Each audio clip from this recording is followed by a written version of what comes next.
नमस्कार दोस्तों, स्वागत है आपका अपने यूट्यूब चैनल ज्ञान फॉर एग्ज़ाम में। जैसा कि आपको पता है कि बीपीएससी का डेट भी 20 और 22 सितंबर को निर्धारित कर दिया गया है। इसलिए जो आपका एग्ज़ाम का बूस्टर डोज जो सीरीज चल रहा था लूसेंट समान ज्ञान का, इसमें जो है आपका विश्व का भूगोल चल रहा था और विश्व का भूगोल में भी हम लोग पढ़ रहे थे महाद्वीप को। महाद्वीप में जो आज की क्लास होगी वो होगा यूरोप महाद्वीप से। पीछे का वीडियो अगर आपने नहीं देखा है तो ज़रूर देखेंगे। और हमारे पास अब समय लगभग 15 दिन बचा है, 20 को एग्ज़ाम ही है, 5 दिन आप ऐसे भी छोड़ दीजिए। 15 दिन का समय है, 15 दिन में हम प्रयास करेंगे जल्द से जल्द इसको ख़त्म करने के लिए। तो आप हमारे साथ बने रहिएगा। जितना टाइम आप खुद से किताब नहीं पढ़ सकते उससे जल्द टाइम पे हम समझाते हुए आपको ये किताब ख़त्म कर देंगे। तो वीडियो को हम उम्मीद करेंगे आप पूरा देखेंगे और समय पे देखेंगे और सही सही देखेंगे। तो ज़्यादा बात नहीं करेंगे अब आगे के 15 दिन, अब बस सीधे काम का बात होगा, सीधी बात, नो बकवास। तो आइए सीधे चलेंगे अब यूरोप पर। पहले 2-4 प्रश्न बताइए पिछला क्लास वाला, उसके बाद फिर आगे बढ़ते हैं। प्रश्न क्या पूछे थे? बनों का देश। बनों का देश कांगो को कहते हैं। स्वेज नहर का कौन सा जो छोर है वो पोर्ट सईद कहलाता है? वाला सर। उत्तरी छोर। ओरापा क्या था? ओरापा खान है सर, हीरा का। हाँ, हीरे की खान है ओरापा। एक किम्बरले था, किम्बरले किस लिए जाना जाता है? खान है सर, हीरा। हीरा का खान। और बूटा खान, बूटा या बूटे? वो जूट का था सर। नहीं, तांबा के लिए। बूटे की खान तांबा के लिए। चलिए, ओंटेरियो।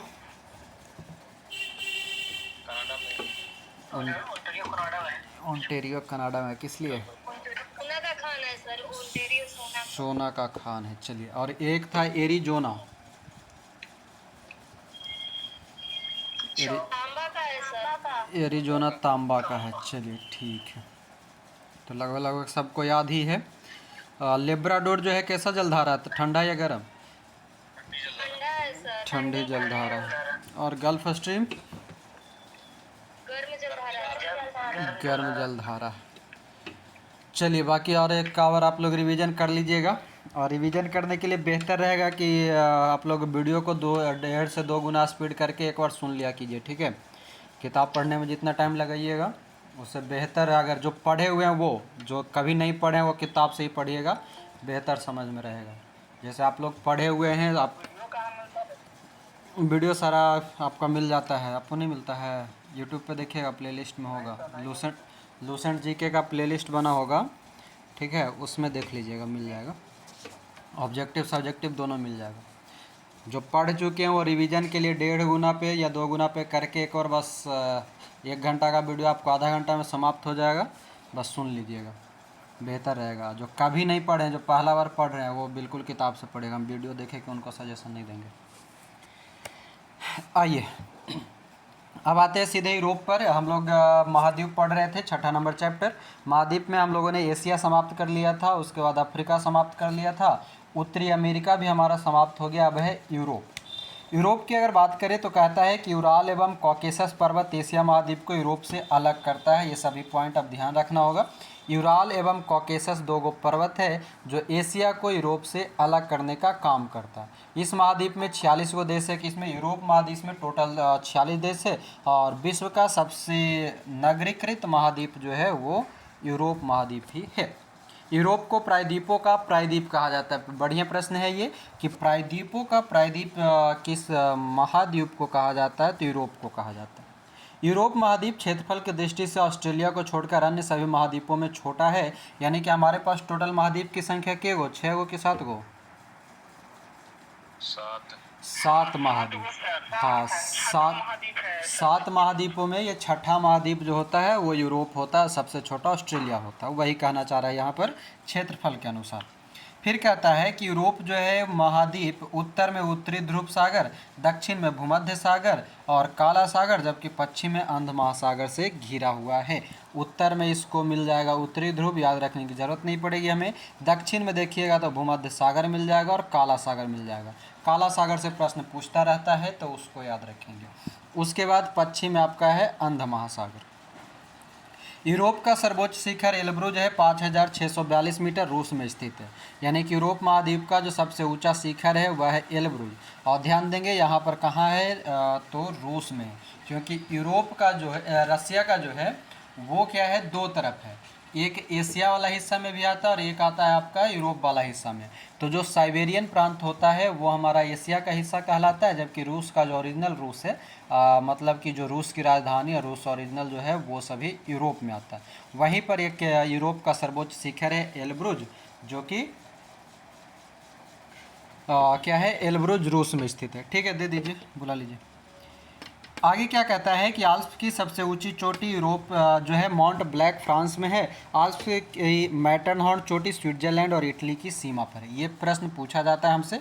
मैटरहॉर्न जो कि 4,478 मीटर है, कहाँ पर, तो स्विट्जरलैंड और इटली की सीमा पर है। कभी कभी प्रश्न ये पूछता है कि निम्न में से कौन सा जो पर्वत है या कौन सी चोटी है जो स्विट्जरलैंड और इटली की सीमा पर है, या कभी वो पूछ देगा विभाजित करता है या जोड़ता है। तो हमें याद रखना है मैटरहॉर्न। मैटरहॉर्न कहाँ है, तो आल्प्स में है। आल्प्स की सबसे ऊंची चोटी में एक माना जाता है और स्विट्जरलैंड और इटली की सीमा पर है।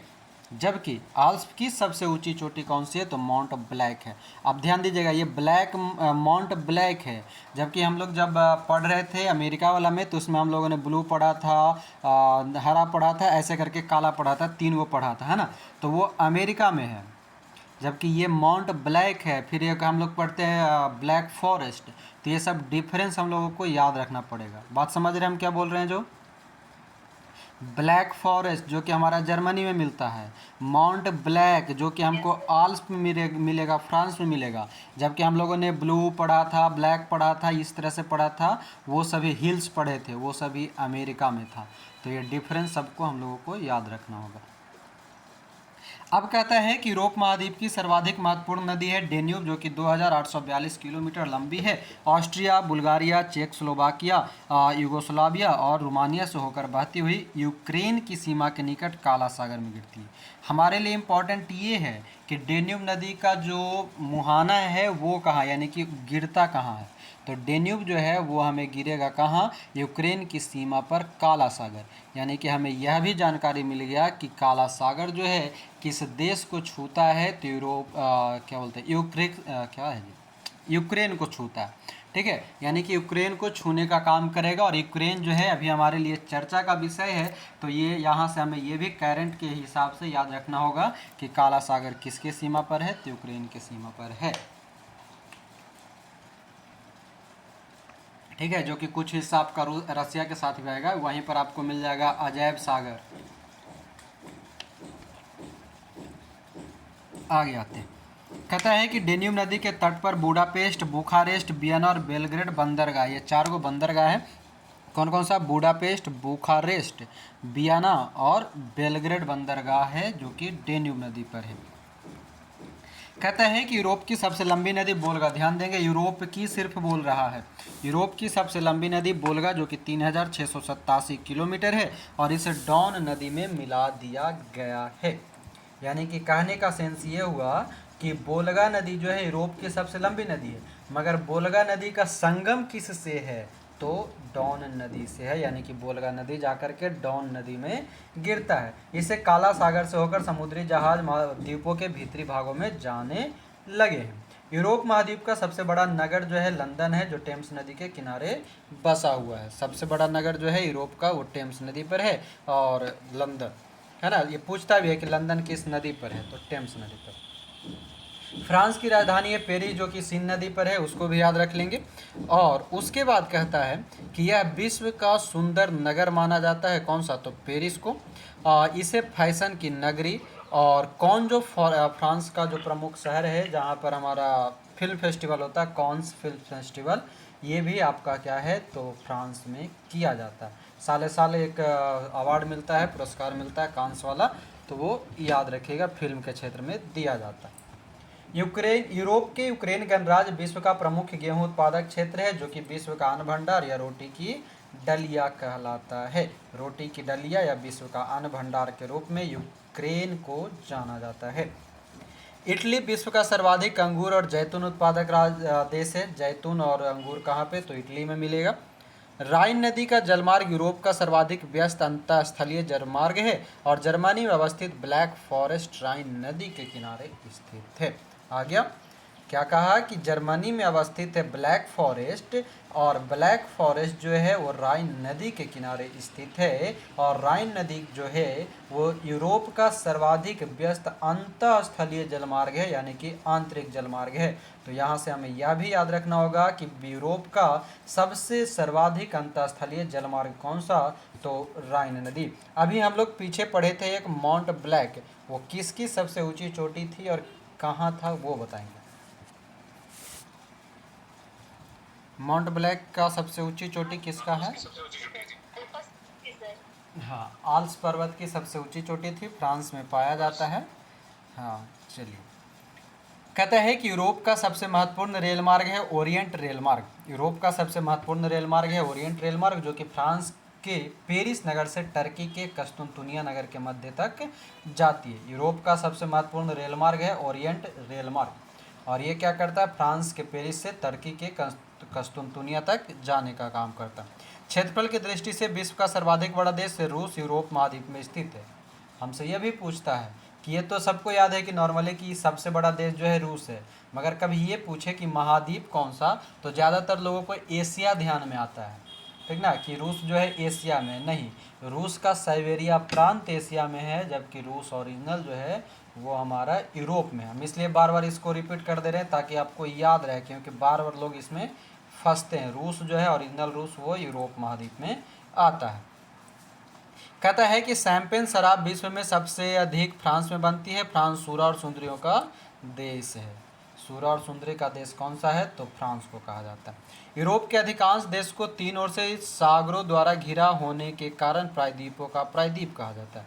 किसको कहते हैं, यूरोप को प्रायद्वीपों का प्रायद्वीप कहते हैं, क्योंकि ये तीनों ओर से घिरा हुआ है। बस वही रसिया वाला जो हिस्सा है उधर ही ये स्थल है, बाकी लगभग लगभग आपको चारों तरफ से घिरा हुआ ये पानी से। कहता है कि यूरोप के फिनलैंड को झीलों का देश कहते हैं, सबको याद होगा झीलों का देश फिनलैंड को कहा जाता है। यूरोप का ब्लैक फॉरेस्ट और हॉर्ज पर्वत क्या है, भ्रंशोत्स पर्वत है, तो ये याद रख लीजिएगा। ब्लैक फॉरेस्ट और हॉर्ज पर्वत जो है यह भ्रंशोत्स पर्वत है, और ये इसका इम्पोर्टेंट रहेगा ये पॉइंट, तो याद रख लेना। इटली को यूरोप का भारत कहा जाता है, ये हमारे लिए इम्पोर्टेंट है, यूरोप का भारत इटली को, क्योंकि यह भी भारत की तरह कृषि प्रधान है। यहाँ पर भी हिमालय की तरह आल्प्स पर्वत है। यानी कि हमसे अगर डायरेक्टली किसी देश के बारे में पूछ ले कि आल्प्स पर्वत किस देश में स्थित है, तो हम कह सकते हैं इटली, और ऐसे बोलेगा तो यूरोप। यूरोप में जल विद्युत का सर्वाधिक विकास इटली और स्वीडन में हुआ है, यानी कि सबसे ज़्यादा जो हाइड्रो पावर है वो इटली और स्वीडन में। फ्रांस को हायन यार्ड तथा नॉर्वे को फ्योर्ड तटों का देश कहते हैं। याद आ रहा है, फ्योर्ड तट, हायन यार्ड, रिया तट, ये सभी याद कीजिए, पीछे पढ़े थे हम लोग, याद आया कि नहीं को? फ्योर्ड तट पढ़े थे, रिया तट पढ़े थे, जल्दी से बताइएगा। रिया तट भारत में कहाँ पर? पश्चिमी घाट वाला जो था। और फ्योर्ड जो बनता है वो किससे बनता है? बर्फ से, हवा से, जल से? हाँ, फियर्ड बनता है बर्फ से, हिमनद द्वारा। हाँ, फियर्ड जो होता है वो हिमनद से बनता है, ठीक है। और यह हमारे यहाँ कहाँ मिलती है? समुद्री तरंग वाला, जो कि पश्चिमी घाट में। चलिए, तो ये क्या कहा कि फ्रांस को हायन यार्ड और नॉर्वे को फ्योर्ड तटों का देश कहा जाता है। इंग्लिश चैनल फ्रांस को यूनाइटेड किंगडम से अलग करता है। अक्सर पूछा जाता है फ्रांस को यूनाइटेड किंगडम यानी कि यूके से अलग करने के लिए इंग्लिश चैनल को नाम आता है। डोबर जल संधि से जाने वाली चैनल सुरंग यूनाइटेड किंगडम और फ्रांस को जोड़ती है। अब एक क्या आ गया, डोबर जल संधि आ गया, और डोबर जल संधि से जाने वाली जो चैनल सुरंग है ये यूनाइटेड किंगडम और फ्रांस को जोड़ता है, जबकि फ्रांस और यूनाइटेड किंगडम को अलग कौन करता है? इंग्लिश चैनल करता है। इस रेलवे सुरंग की कुल लंबाई 50.45 किलोमीटर है, इसकी गहराई 75 मीटर है, और इसकी शुरुआत 6 मई 1994 को हुआ। 14 नवंबर 1994 से यात्रा सेवा की शुरुआत हुई, यात्री की शुरुआत हुई 1994 से। गल्फ स्ट्रीम जलधारा यूरोप का गर्म कंबल के नाम से जाना जाता है। गल्फ स्ट्रीम जलधारा है जो कि गर्म हवा होता है, और ये क्या है तो यूरोप का कंबल कहलाता है। स्विट्जरलैंड को यूरोप का खेल का मैदान कहेंगे। ये सब वन लाइनर है, वन लाइनर आपको रटना पड़ेगा। यूरोप का मरीज तुर्की को कहा जाएगा। यह काला सागर एवं भूमध्य सागर के मध्य अवस्थित है। कौन सा? तो यूरोप जो है, यूरोप का मरीज तुर्की, तुर्की जो है वो काला सागर और भूमध्य सागर के बीच अवस्थित है। मरमरा सागर तुर्की के एशियाई भाग एवं यूरोपीय भाग को अलग करता है, और तुर्की की राजधानी अंकारा यूरोपीय भूभाग पर अवस्थित है। अंकारा कहाँ पर है? तो यूरोप के हिस्सा में है। मरमरा सागर याद रखिएगा तुर्की में ही स्थित है, और साथ ही साथ काला सागर और भूमध्य सागर के बीच में तुर्की, या जिससे अभी वर्तमान में तुर्कीये कहा जाता है, नाम चेंज हो गया है, कैरेंट से रिलेटेड है, वो याद रख लीजिए।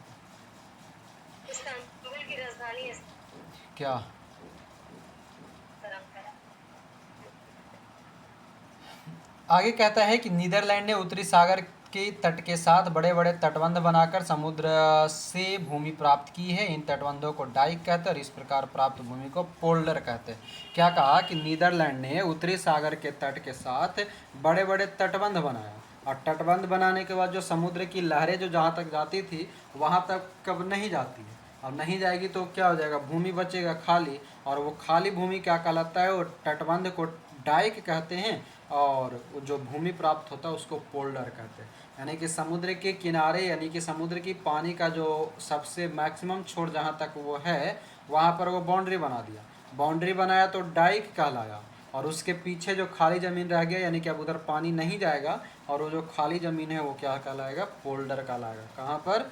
तो नीदरलैंड में कहलाएगा पोल्डर। आल्प्स पर्वत का सर्वाधिक विस्तार स्विट्जरलैंड में है। पूछा हुआ प्रश्न है, ध्यान रखेंगे। स्विट्जरलैंड और इटली के बीच ग्रेट सेंट बर्नार्ड दर्रा मार्ग प्रदान करता है, यानी कि जो ग्रेट सेंट बर्नार्ड दर्रा कहाँ पर मिलेगा? तो यूरोप महाद्वीप में मिलेगा। यूरोप में कहाँ? तो स्विट्जरलैंड और इटली को बीच में मिलेगा।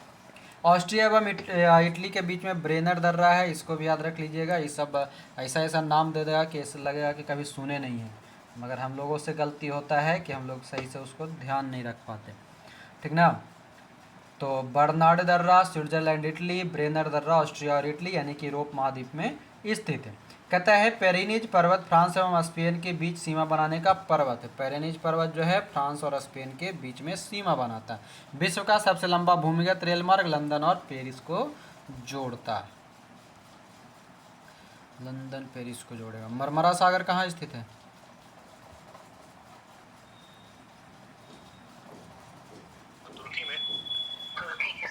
तुर्की में स्थित है। चलिए ठीक है।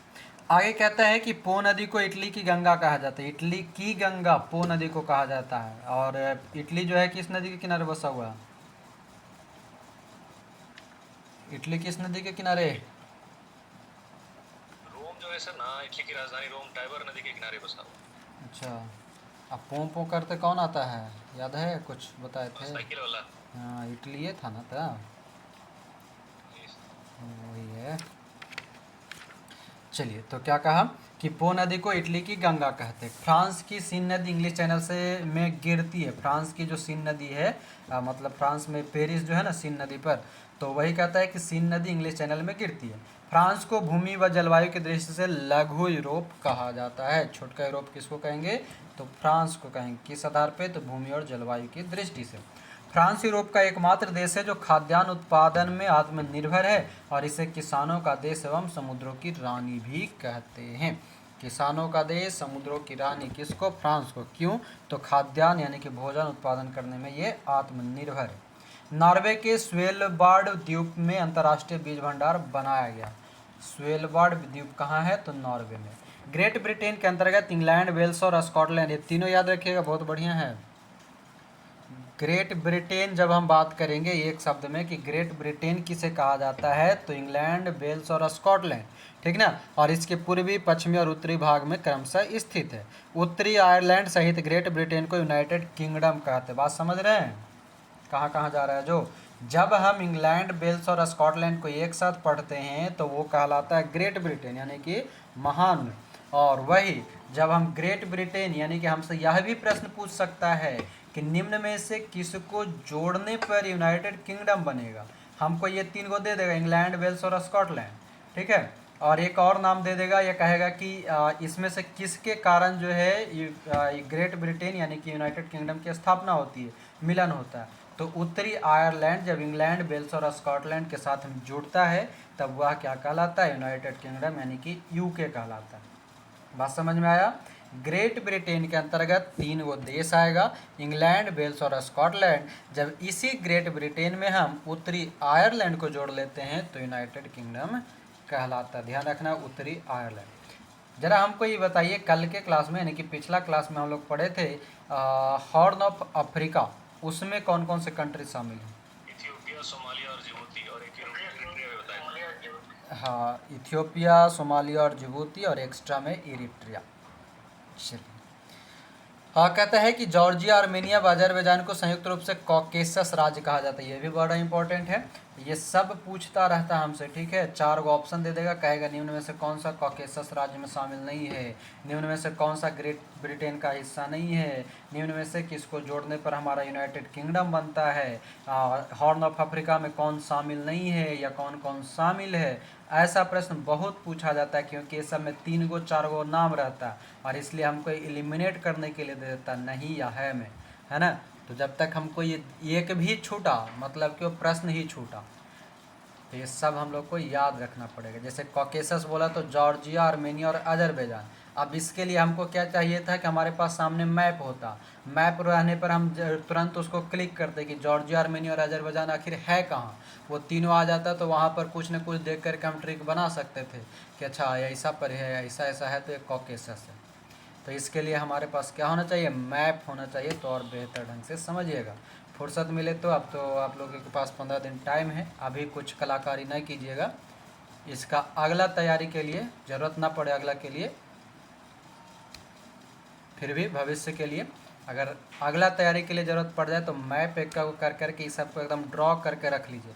जहाँ पर जैसे ज़रूरत हो, मैप वाला 1 2 रुपया में एगो आता है छोटा छोटा पेज, वर्ल्ड का और इंडियन का, जो भी जिसका चाहिए, और उस पर वो जैसे बोला जॉर्जिया, आर्मेनिया और अजरबैजान, वो तीनों को एक साथ गोल बना देना है पेन से, पेंसिल से, या जो भी कलर से, और उसमें लिख देना है कॉकेसस राज्य। जैसे आया यूनाइटेड किंगडम, तो चारों को शामिल कर देना, इंग्लैंड, वेल्स, स्कॉटलैंड, उत्तरी आयरलैंड, यूनाइटेड किंगडम।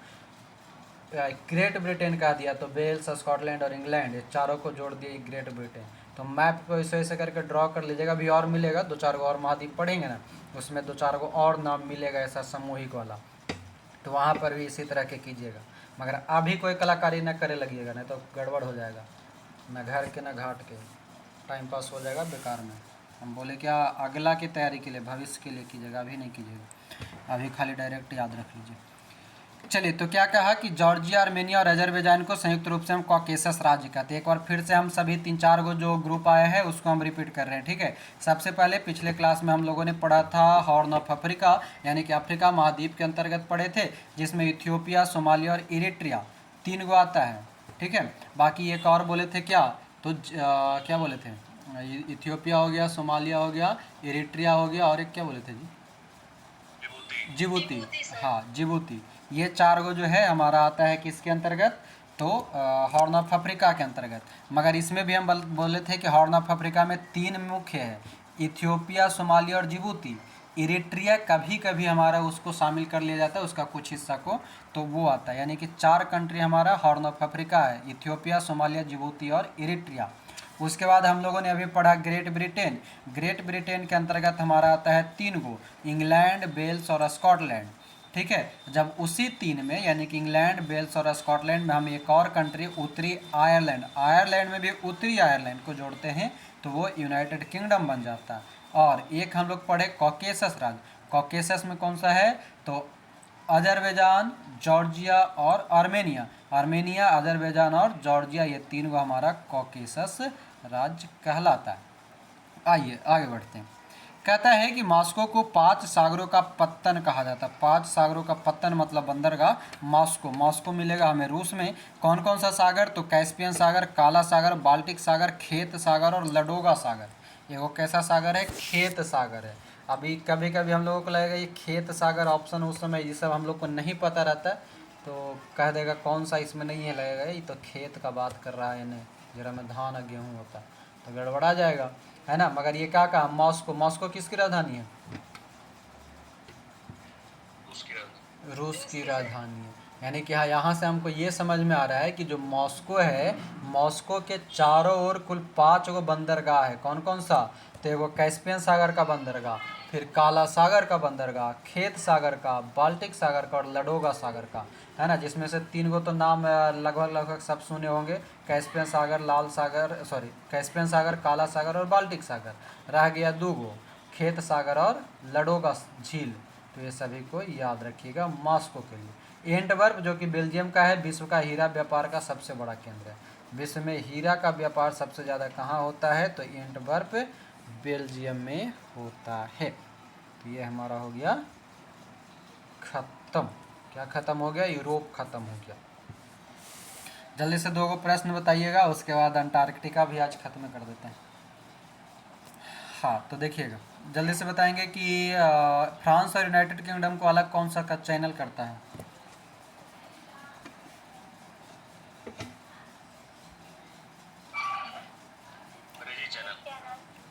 अंग्रेजी चैनल। अंग्रेजी चैनल, ठीक है। चलिए अगला बताइएगा कि क्या बोलते हैं, कॉकेसस राज्य कौन कौन सा है?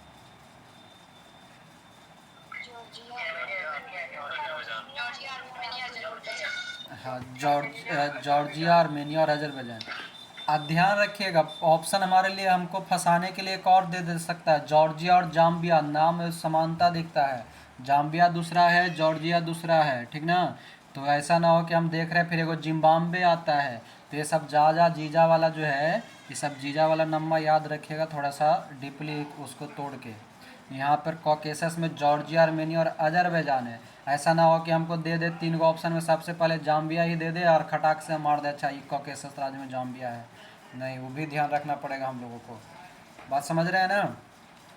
जॉर्जिया, आर्मेनिया और अजरबैजान, ये 3 गो हमारा क्या है? कॉकेसस है। कभी ऑप्शन में हमको जॉर्जिया की जगह जाम्बिया दिख जाए, जिम्बाब्वे दिख जाए, पता नहीं और भी वैसा कोई ज से नाम होगा जो कि समानता वाला। ऐसे तो जैसे जापान है, जर्मनी है, वही उसका बात नहीं कर रहे, मतलब समानताओं में, है ना। जो लगे कि पढ़ने में देखने में कभी कभी हमारा जब दिमाग घूमता है तो हर चीज़ एक समान हो घूमता है, तो इसलिए वो भी ध्यान रखना पड़ेगा। जॉर्जिया, आर्मेनिया, अजरबैजान, यानी कि जॉर्जिया एक जो है हम लोगों को थोड़ा ज़्यादा फोकस करना पड़ेगा कॉकेसस राज्य के लिए, जॉर्जिया। और आर्मेनिया में भी आता है रोमानिया एगो, है ना। तो वो उतना डिफरेंस दिख रहा है उसमें डायरेक्टली कि आ है और र है, मगर जॉर्जिया, जाम्बिया ये सभी एक समान है। तो कॉकेसस में हमारा कौन कौन सा रहा? जल्दी से बोलेंगे।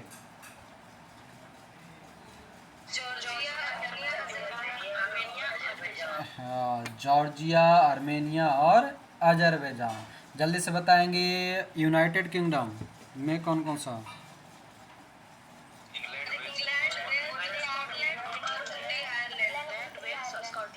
हाँ, इंग्लैंड, वेल्स, स्कॉटलैंड और उत्तरी आयरलैंड। आयरलैंड में भी कौन सा? उत्तरी आयरलैंड, यानी कि आयरलैंड को 2 भाग में बांटा गया है, उत्तरी और दक्षिणी में।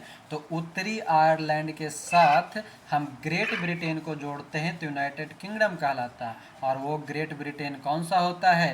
तो जैसे कि हम लोग कहते हैं इंग्लैंड को ही कहते हैं ब्रिटेन, नॉर्मली हम लोग इंग्लैंड का यूज करते हैं ब्रिटेन, है ना।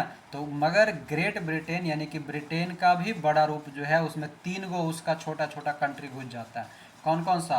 वेल्स अपने आप में उसका एक राज्य कह लीजिए या कंट्री कह लीजिए, स्कॉटलैंड अपने आप में एगो देश है ना। तो ये छोटा छोटा देश जब एक जगह समाहित होता है, इंग्लैंड, वेल्स और स्कॉटलैंड, तो बन जाता है ग्रेट ब्रिटेन। और जब हम यूके शब्द यानी कि आज के बाद कभी भी हम करेंट में पढ़ें या कहीं पर भी पढ़ें कि भारत की जो है समझौता यूके के साथ हुआ, यानी कि यहाँ से हमको ये समझ में रखना होगा यूके मतलब कि इंग्लैंड के अंतर्गत वो जो सभी छोटे छोटे कंट्री जैसे हमारा वेल्स, स्कॉटलैंड, इंग्लैंड और उत्तरी जो आयरलैंड है, ये चारों के लिए समझौता किया गया है।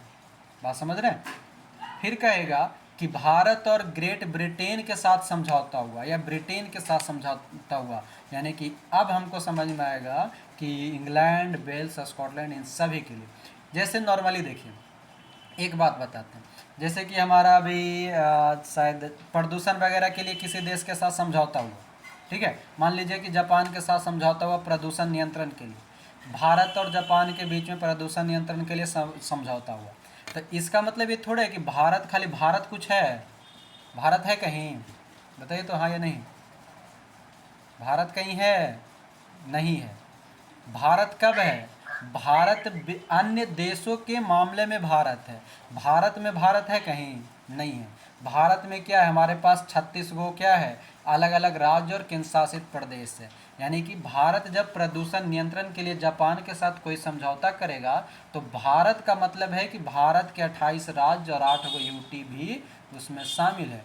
पूरे देश के लिए वो समझौता होगा, पर्यावरण या प्रदूषण समझौता जो है वो। तो वही यहाँ पर कहा कि जैसे ग्रेट ब्रिटेन कहेगा तो ग्रेट ब्रिटेन का मतलब हो गया कि ये तीनों देश जो इंग्लैंड, वेल्स और स्कॉटलैंड है उसके लिए। यूनाइटेड किंगडम कह देगा तो ग्रेट ब्रिटेन के साथ हमारा हो जाएगा उत्तरी आयरलैंड। बात समझ गए आप, कोई दिक्कत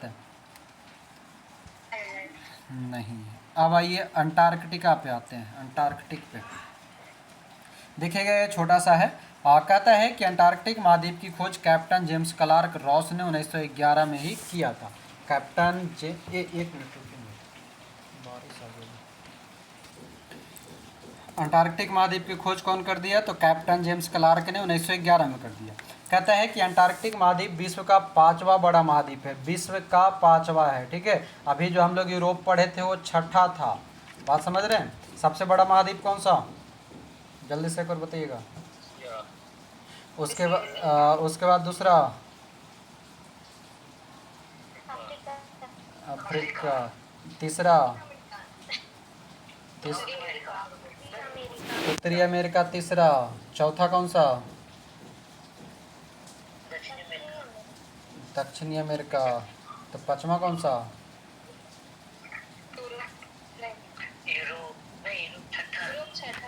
यूरोप छठा है। अंटार्कटिका सबसे छोटका ऑस्ट्रेलिया। चलिए ठीक है, तो याद रख लीजिएगा उतना, कभी कभी वो भी दे देता है, पूछ लेते हैं हम लोगों से। हाँ, बात कर रहे थे अंटार्कटिका का कि ये विश्व का 5वां सबसे बड़ा महाद्वीप है। यह दक्षिणी गोलार्ध में स्थित है। ये गोलार्ध इसका याद रखिएगा, ये पूर्णतः दक्षिणी में। आगे कहता है कि यह वैज्ञानिकों को पृथ्वी के बारे में अधिक जानकारी देने के अनोखे अवसर प्रदान करता है, इसलिए इसे विज्ञान के लिए समर्पित महाद्वीप भी कहा जाता है। विज्ञान के लिए समर्पित महाद्वीप कहते हैं हम अंटार्कटिक को या अंटार्कटिका को। कहता है कि दक्षिणी ध्रुव इस महाद्वीप के लगभग केंद्र में स्थित है। अंटार्कटिक की भूमि 3 महासागर, हिंद महासागर, प्रशांत महासागर और अटलांटिक महासागर से घिरी है। इन महासागरों के दक्षिण छोर को दक्षिणी महासागर या अंटार्कटिक महासागर कहते हैं। यानी कि हिंद महासागर, प्रशांत महासागर और अटलांटिक महासागर जो है, इन तीनों के हिस्सा को क्या कहा जाता है, दक्षिण महासागर के नाम से जाना जाता है, जिसे ही अंटार्कटिक महासागर भी कहते हैं। इम्पॉर्टेंट अगला लाइन है कि बेडेल सागर और रॉस सागर अटलांटिक महासागर के ही भाग हैं। प्रश्न पूछा जाता है बेडेल सागर और कौन सा, तो रॉस सागर। तो ये सभी किसका है, अंटार्कटिक महासागर का हिस्सा है, जहाँ पर टेम्परेचर 4 डिग्री से कम होता है। इस महाद्वीप की खोज का सर्वप्रथम प्रयास अंग्रेज नाविक जेम्स कुक के द्वारा किया गया था, लेकिन वह इसके कुछ मुख्य भूमि तक नहीं पहुंच पाया था। यानी कि सर्वप्रथम प्रयास की बात करेगा तो जेम्स कुक, मगर पूर्णतः खोज की बात करेगा तो जेम्स क्लार्क। ध्यान देंगे, कुक ने जो है कुकर लगाया बनाने के लिए, और क्लार्क जो है वो पूरा खा गया बनाने के। चोट लग गया हमको जी, गिर गया खतरे में, चोट लग गया। हमको लगा नहीं लगा होगा, ब्लड आ गया था।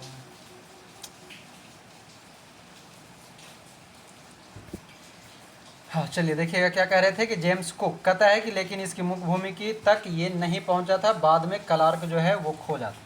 कहता है इस महाद्वीप की मुख्य भूमि की खोज करने का श्रेय फेबियन बेलिंगशॉसेन को जाता है। अब और लीजिए, एक और आ गया शैम्पू लगाए वाला। मुख्य भूमि की खोज कौन किया है, तो फेबियन बेलिंगशॉसेन। इसकी मुख्य भूमि की खोज फेबियन बेलिंगशॉसेन को जाता है, जिसने 1820 ईस्वी में बोस्टॉक नामक जहाज पर सवार होकर इसके मुख्य भूमि पर पहुंचा था। अब एगो जहाज़ों के नाम अलग से याद रखेला है, बोस्टॉक जहाज़। बोस्टॉक जहाज़ कहाँ गया था? तो अंटार्कटिका पर गया था। कौन लेकर गया था? तो फेबियन सॉसेन लेकर गया था। अंटार्कटिका का 98% भाग हमेशा बर्फ से ढका रहता है। पूर्णतः हिमाच्छादित रहने के कारण इसे श्वेत महाद्वीप भी कहते हैं। दक्षिणी ध्रुव पर पहुंचने वाले प्रथम व्यक्ति नॉर्वे निवासी एमंडसन था। हाँ, एमंडसन, इसको याद रख लीजिएगा। 1911 में गया था, और 1911 में ही कौन खोजा था? तो कैप्टन जेम्स क्लार्क रॉस ने इसकी खोज की थी। शीत ऋतु व ग्रीष्म ऋतु के महाद्वीप का अलग अलग आकार होने के कारण इसे गतिशील महाद्वीप भी कहते हैं। मतलब गर्मी में कुछ और हो जाता है, पिघल जाता है, ठंडा में जम जाता है, इसलिए इसको गतिशील महाद्वीप या आकार परिवर्तन करने वाला महाद्वीप के रूप में भी हम इसको जानते हैं। कहता है क्वीन मोड पर्वत श्रेणी इस महाद्वीप को 2 बराबर भागों में बांटती है। कौन सा पर्वत श्रेणी है? क्वीन मोड है।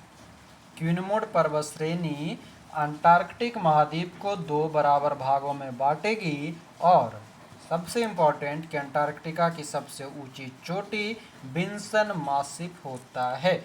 ठीक है, क्या होता है? अंटार्कटिका की सबसे ऊंची चोटी विंसन मासिफ होता है, जो क्या है? तो 5140 मीटर है। माउंट एब्रूस अंटार्कटिका का अकेला सक्रिय ज्वालामुखी है, सक्रिय में है और अंटार्कटिका में है, याद रख लेना है।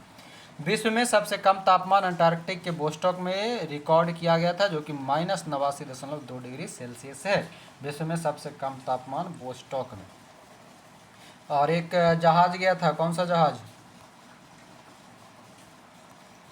सैम्पन किससे गया था? सॉसेन। बोस्टॉक जहाज से गया था, शायद उसी के नाम पर इस जगह का नाम बोस्टॉक रख दिया था का, जो भी हो। कहता है कि अंटार्कटिक में पोल ऑफ कोल्ड में विश्व का न्यूनतम वार्षिक तापमान मिलता है। अंटार्कटिक में है पोल ऑफ कोल्ड, ठंडा का खंभा, ठीक ना, जहाँ पर क्या होता है? विश्व का न्यूनतम वार्षिक तापमान मिलता है। सूर्य के उत्तरायण के बाद अंटार्कटिक में 6 महीने तक रात होती है, जबकि दक्षिणायन होने पर यहाँ 6 महीने तक दिन रहता है।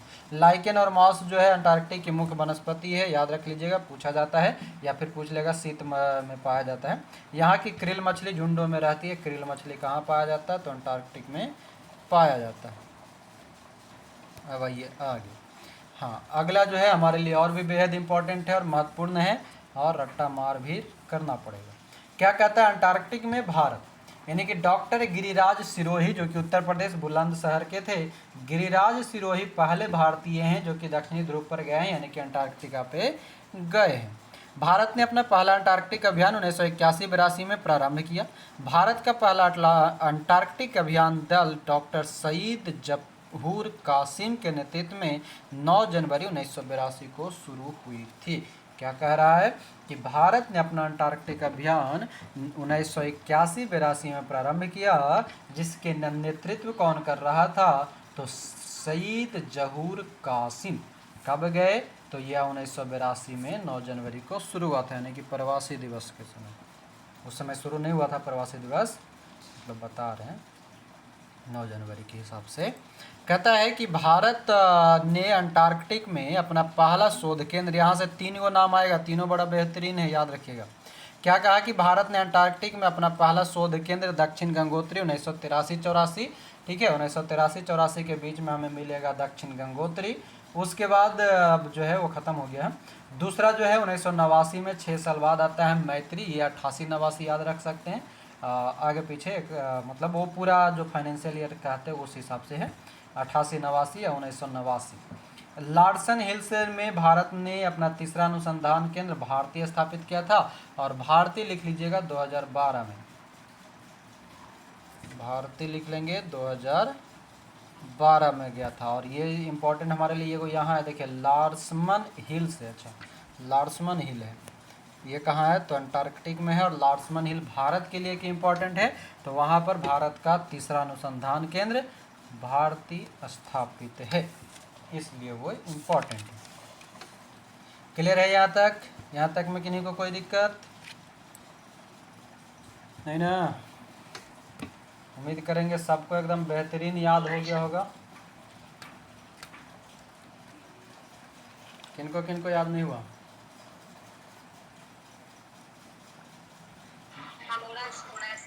जिनको जिनको याद नहीं हुआ खड़ा हो जाएंगे।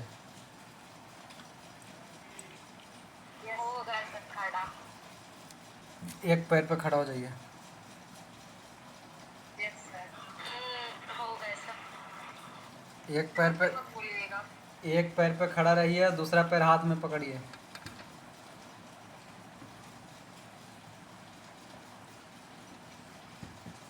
पकड़ लिए। का सजा नहीं है। याद हो गया सर। अब याद हो गया, तब सही। सजा के नाम पे तो किसको नहीं याद होता है, सबको याद हो जाता है। तो ये हो गया हमारा समाप्त। हम लोग पढ़ लिए अभी यूरोप और अंटार्कटिक पढ़ लिए। हाँ, दिमाग तेज हो जाएगा। बाकी रह गया दक्षिण अमेरिका जिस और ऑस्ट्रेलिया, इसको कल हम लोग खींच लेंगे एक बार में बचे खुचे को। और आखिरी में दिया है विशिष्ट महाद्वीप, उसके बाद है जलमंडल। थोड़ा सा इस सब में अब स्पीड बढ़ाएंगे। हाँ चलिए, यहाँ तक में किन्हीं को कोई दिक्कत है तो जल्दी से बताइएगा। आपके पास 10 सेकंड का टाइम है, नहीं है तो आगे बढ़ते हैं। और आगे बढ़ने के लिए साइंस निकालना पड़ेगा। सर पेज नंबर बता। तो फ्रेंड्स, आज की क्लास को हम लोग यहीं पे रखेंगे। उम्मीद करेंगे आप लोग सारी बातें हमारी क्लास वाली सुन ही लिए होंगे, क्योंकि रिकॉर्डेड चल रहा था, है ना। तो मिलते हैं अगले क्लास में। अभी आपका आज से साइंस यानी कि फिजिक्स शुरू किया जा रहा है, एक नया सब्जेक्ट। तो वहाँ पर बने रहिएगा और पूरी क्लास को ज़रूर सुना कीजिएगा। तो अभी के लिए हमें दीजिए इजाज़त। आपका बहुत बहुत धन्यवाद। जय हिंद।